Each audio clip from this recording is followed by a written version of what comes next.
Ada sebagian pemirsa yang nanya, apakah solusinya menggunakan MMT atau SWF? Sebagian pemirsa malah lebih tendensius. Oh, itu sejalan dengan MMT dan SWF.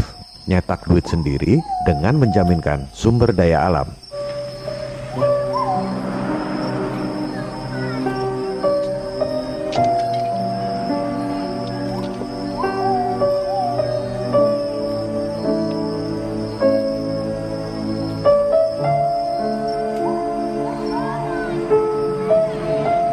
Saya sebenarnya nggak suka menanggapi komentar, tapi karena dikira sama, padahal secara prinsip sangat berbeda, saya merasa perlu untuk meluruskannya.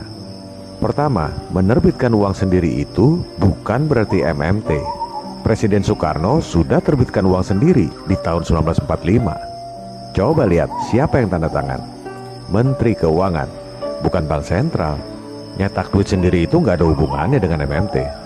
Presiden Kennedy terbitkan uang sendiri tahun 1963 melalui Executive Order. Mungkin kalau di sini Perpres atau Perpu. Nggak ada hubungannya dengan MMT. Nggak perlu gembar-gembor teori baru. Praktek itu justru diam-diam. Uang dolar yang diterbitkan oleh Bank Sentral Swasta Fed, capnya warna hijau. Tulisannya Federal Reserve Note. Uang dolar yang diterbitkan oleh Kennedy tahun 1963 itu capnya warna merah. Tulisannya United States Note. Nanti dibilang Bung Karno dan JFK ikut-ikut MMT. Maaf ya, itu komentar yang kurang cerdas karena kurang wawasan. Kedua, SWF itu sudah dijalankan oleh Presiden Jokowi. Malah sudah ditunjuk CEO-nya, Dirut Bank Permata.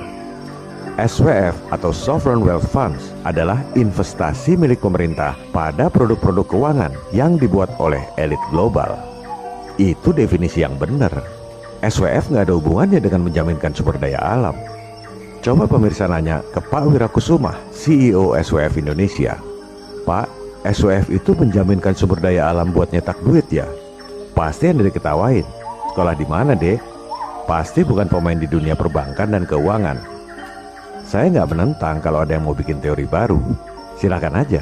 Tapi, kalau bikin teori sendiri, jangan gunakan definisi baku yang artinya sama sekali beda. Kasihan nanti rakyat jadi bingung. Populer di kalangan awam yang nggak ngerti moneter, tapi begitu diskusi dengan para pemain di dunia perbankan dan keuangan, jadi bahan tertawaan, karena definisinya beda sama sekali.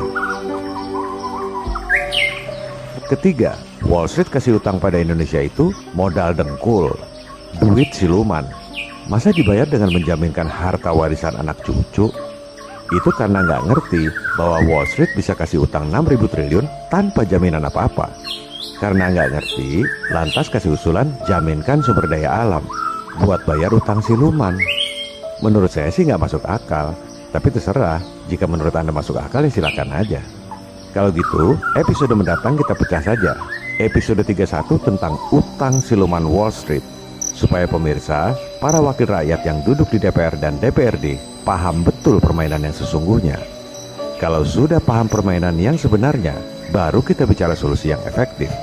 Pada episode 31 nanti, kita akan sama-sama melihat perlu MMT atau tidak, perlu SWF atau tidak, perlu jaminkan sumber daya alam apa tidak. Baru kemudian di episode 32, kita membahas tentang solusi bayar utang 6.000 triliun dalam sehari.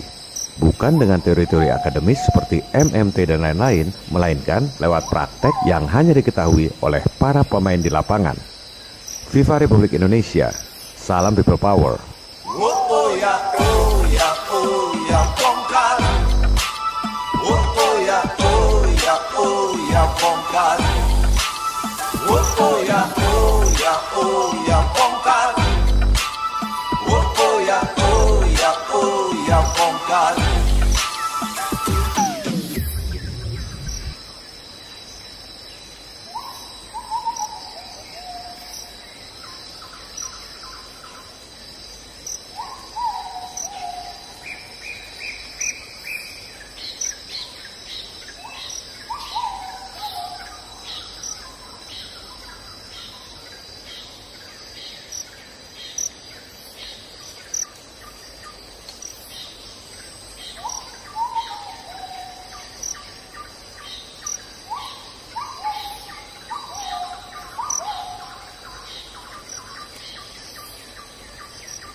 mau nih ya.